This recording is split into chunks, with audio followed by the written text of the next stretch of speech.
مشاهدينا مساء الخير، نحييكم في حلقة جديدة على الهواء.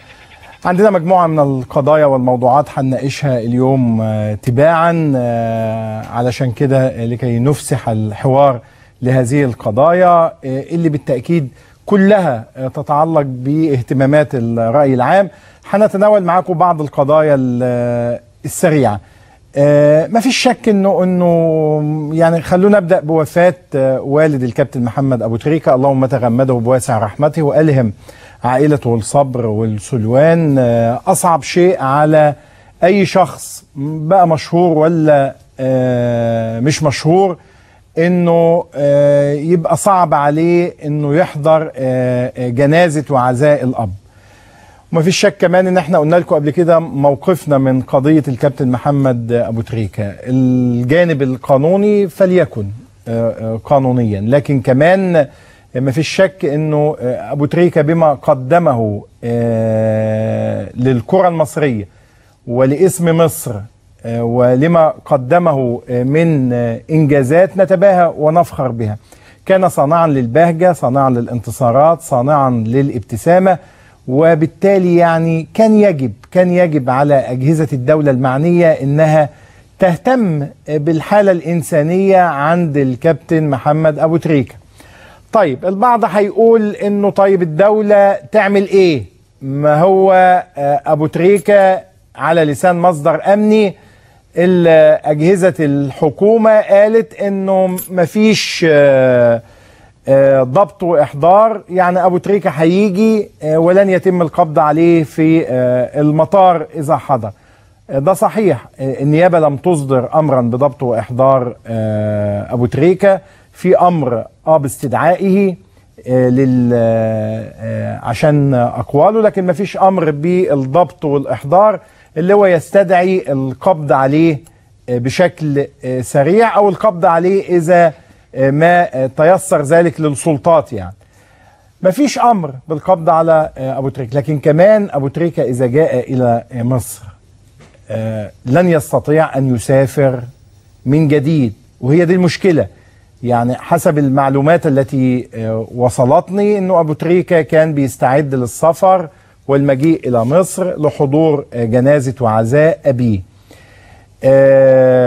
لكن هو مرتبط بتعاقد وما بقاش معاه فلوس بسبب انه كل امواله تم وضعها تحت الحراسة، وبالتالي هنا بموجب هذا العقد ابو تريكة اذا جاء الى مصر مش هينفع انه يكمل هذا العقد، وبالتالي مش هيتمكن من العودة الى او الخروج من مصر، لانه عنده منع من السفر. هو ما فيش مش موجود على قوائم ترقب الوصول، نعم، لكن موجود على قوائم المنع من السفر. فإذا جاء الكابتن محمد أبو تريكة إلى مصر مش هيستطيع السفر من جديد، وبالتالي هو العقد اللي هو مرتبط به هو ده اللي بيستطيع أنه يواجه الأعباء المعيشية بسبب وضع كل أمواله تحت الحراسة. دي ملاحظة هنا. يعني يا جماعة كان يجب، صحيح هيقول لك البعض أصله قانون، وهو حتى الآن لا نعلم إيه هي الاتهامات الموجهة للكابتن أبو تريكة، وهي الاتهامات اللي وصلت إلى حد تصنيفه ووضعه على قوائم الإرهاب. وقلنا موقفنا قبل كده إنه أبو تريكة مكانه على قوائم الفخر وقوائم الشرف، ولا يمكن أبدا انه في حد يتخيل انه الكابتن محمد ابو تريكة بقيمته هيوضع على قوائم الارهاب، قوائم عار. يعني هنا كان يمكن للبعض انه يحل هذه المشكلة وهذه المعضلة. صحيح لو جه مش هيتقبض عليه، بس صحيح ايضا لو جاء الى مصر مش هينفع يسافر تاني، والراجل ارتبط بعقد عليه التزامات مالية، وهو اللي من خلاله بيستطيع انه يواجه الاعباء المعيشية. وده طبعا كان ابو تريكة في لحظات التردد يجي ولا ما يجيش، ونصح من بعض المحيطين يعني انه مش هيستطيع السفر من مصر من جديد. تعالوا أذكركم بكلام والد الكابتن محمد أبو تريكة اللي توفي، ومن جديد بنقول للكابتن محمد أبو تريكة ربنا يلهمك الصبر أنت وعائلتك، اللهم تغمد والدك بواسع رحمته ويلهمكم جميعا الصبر والسلوان. طيب لغاية ما يجهز معانا كلام والد الكابتن محمد أبو تريكة، عشان بس أذكركم راجل بسيط جدا، وهو قيمة أبو تريكة كمان في بساطته، ورضا الأب والأم دايما عنه كان بيخليه يحقق نجاحا في الملاعب ويحقق إنجازات مختلفة. يعني كنا نتمنى أنه كمان الكابتن محمد أبو تريكة الذي أبهجنا كثيرا وأمتعنا كثيرا وصنع انتصارات أن نجد حلا له في هذا المأزق الإنساني جدا المعقد جدا. أي حد مش هيحضر جنازة الأب أو الأم بتكون لحظة أو بتكون بمثابة لحظات قاتمة عليه. نشوف كلام والد الكابتن محمد أبو تريكة. كان في موضوع ناقشناه معاكم قبل كده، وهو المتعلق بمندوب الرئاسة المزيف، وعملنا سلسلة مكالمات بالأمس لأنه اتضح أنه يستخدم اسم الرئاسة كثيرا، وأنه بيحضر مؤتمرات، والمشكلة أنها كمان وسط نخبة ووسط أساتذة جامعات ووسط مسؤولين، ويقدم نفسه على أنه مندوب الرئاسة. وهتشوفوا دلوقتي الكلمة اللي ألقاها في مؤتمر أسوان، هو مؤتمر عن الشفافية ومؤتمر اقتصادي. تخيلوا مؤتمر عن الشفافية يحاضر فيه نصاب. شفافية يعني نقاء ومصارحة ومواجهة فساد، فأقوم أجيب نصابا يحاضر فيه. وشوفوا بقى يعني الشخصيات دي ما هي بالتأكيد بتربح كثيرا من هذا النصب. وقلنا انه يعني اذا كانت المسألة انطلت على بسطاء في قرية الجمالية اللي دفن فيها الشيخ عمر عبد الرحمن وهو قدم نفسه بهذا الشكل، طب يعني مع النخبة مع اساتذة جامعة. وتلاقوا كمان انه جامعة اسوان تحاول ان تتنصل من المسؤولية، وده شيء الحقيقة مثير للدهشة تماما. يعني واحنا جبنا لكم، هي القضية مش قضية انه عايزين نلبس جامعة اسوان والاساتذة ورئيس الجامعة والقائم باعمال رئيس الجامعة وبعض الاساتذة يعني اي تهمة يعني، لكن عايزين نشوف هذه المؤتمرات بتعقد تحت اي سبوبة، ونفاجأ ان في شخص عليه علامات استفهام كثيرة كمان هو اللي مدعم وممول هذا المؤتمر.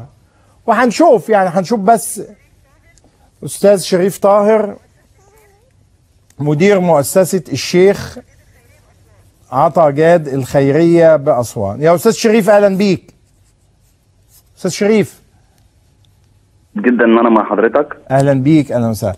قول لي المؤتمر ده هل انتوا اللي عقدتوه؟ يعني هنا جامعة اسوان معايا بالامس بيقولوا احنا ملناش علاقة، ده المؤتمر عامله الشيخ عطا جاد. تمام يا فندم.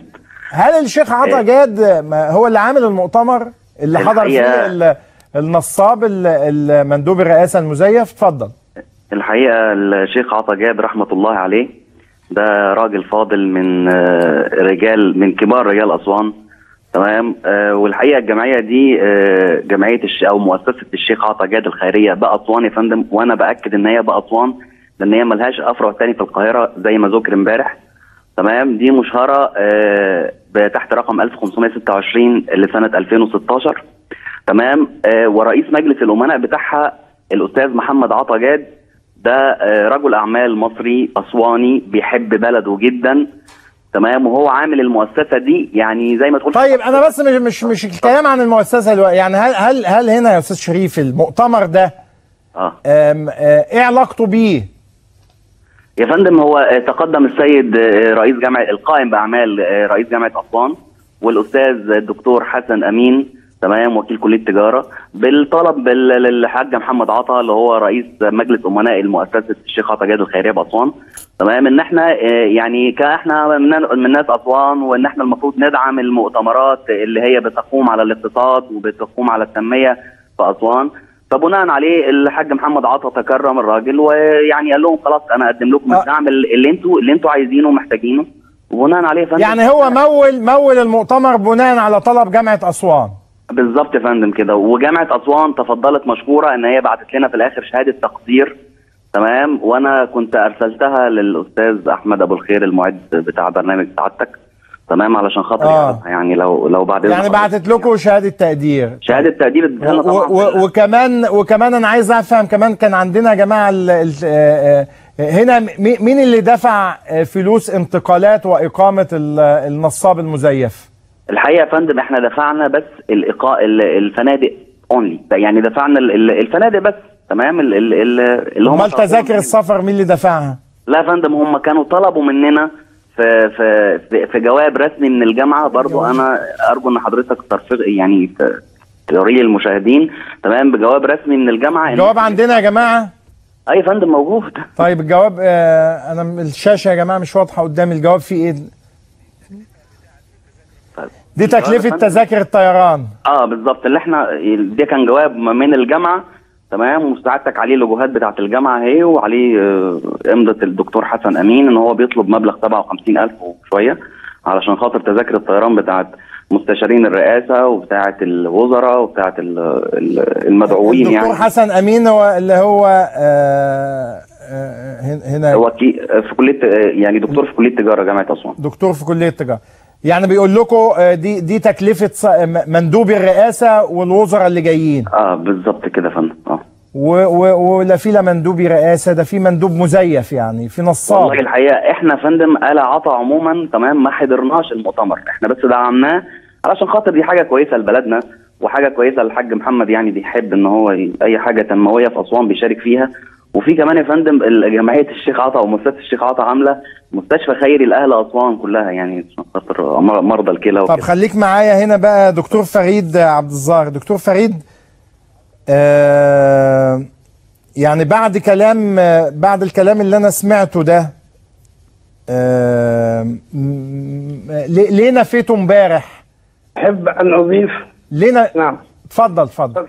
احب ان اضيف لمؤسسه الشيخ عطا الخيريه اللي دي مؤسسه يعني يعملها ابناء الشيخ عطا، الاستاذ محمد والاستاذ منصور، روح على والدهم عليه رحمه الله.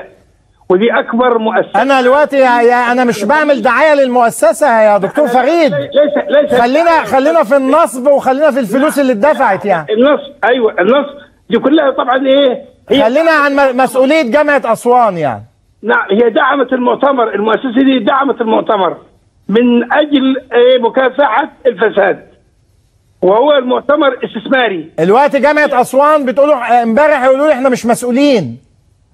لا، دعمت المؤسسه هي والاكاديميه البحريه واستاذنا كانوا ممثلين لهذا المؤتمر، حيث تم توجيه دعوات الى الساده المحافظين والوزراء لترشيح مسؤولي الاستثمار للمشاركه في المؤتمر. كانت وجهت عديد من الدعوات لمحافظات مصر، كان ايامها في تغيير وزاره. انا يا دكتور فريد انت ليه بنلعب السغمايه مع بعض؟ يعني انا دلوقتي بكلمك في نصاب. نعم. حضر كمندوب للرئاسه. نعم. امبارح واحنا بنتكلم قلتوا انه الجمعيه هي اللي وجهت الدعوات وهي اللي مسؤوله، احنا ملناش اي علاقه. اتضح دلوقتي انه الجمعيه مولت بناء على طلب جامعه اسوان. نعم. واتضح بعد كده انه في خطابه هو بيقول للجمعيه ادفعوا فلوس علشان النصاب اللي جاي وغيره. يعني لا، ليس النصاب، ليس كل الناس نصابين يا وائل بيه اللي حضروا في المؤتمر. مش كلهم نصابين يا باشا، مش كلهم نصابين. ده حضرت ناس محترمه، يعني ليس كلهم نصابين. طيب ما هو يعني هنا الراجل تعالى وانا اجيب لك نشوف يا جماعه كلمه مندوب الرئاسه المزيف وهو بيحاضر والناس ويتم تقديمه على انه سياده المستشار ويتم تفخيمه بهذا الشكل. طب يبقى يعني سبوبة المؤتمرات دي بتعقد ازاي؟ واساتذة الجامعات معقول يا جماعة لما يجوا يدعوا مندوب عن رئاسة الجمهورية يقعوا في هذا الفخ؟ ما هو اما وقعوا في هذا الفخ او انهم جزء من الفخ. هل معقولة انه جامعة اسوان تدعو مندوب رئاسة مزيف؟ وفين الناس اللي موجودين حتى من الجهات الامنية اللي بتشوف ده؟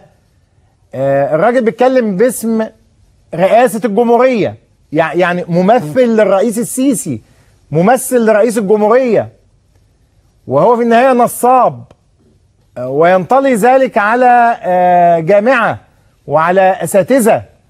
تعالوا نشوف الكلمة اللي ألقاها النصاب المزيف. مع المستشار قتادة صلاح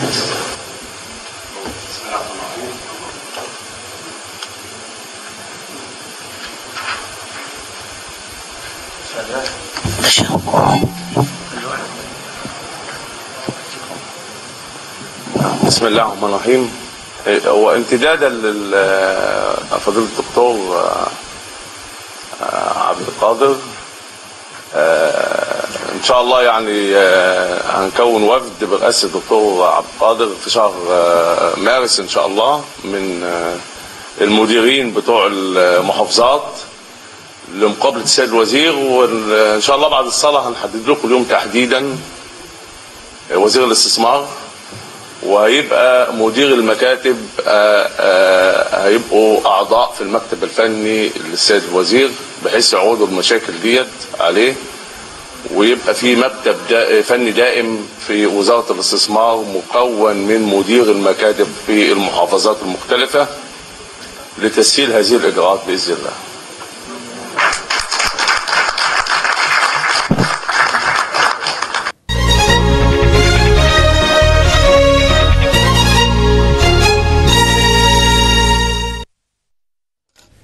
يا جماعة يعني لا يمكن إذن، يعني أنا يعني أفهم إنه النصب منتشر، لكن كمان استخدام اسم الرئاسة واسم الرئيس وسط نخبة، وسط أساتذة جامعات، وبالتأكيد وسط جهات أمنية موجودة. يعني طب إزاي حصل ده؟ والفلوس اللي مطلوبة دي علشان دعوة مستشاري رئيس الجمهورية، وعشان تدعو مستشار لرئيس الجمهورية ده مكاتبات. هو أي حد كده معدي هيقول أنا مستشار رئيس الجمهورية فيحصل اللي حصل؟ وهنا كم من نصب بقى اللي ممكن يتم باسم ده إيه؟ يعني الراجل ده لما ياخد ده وينصب بيه، والسبوبة هنا ايه اللي يخلي جامعة أسوان ما تعرفش تنظم هي مؤتمرا بعيد عن جمعية خيرية، وبعيد كمان عن شخصيات مشبوهة بهذا الشكل؟ يا دكتور فريد قولوا لنا حاجة يا جماعة، يعني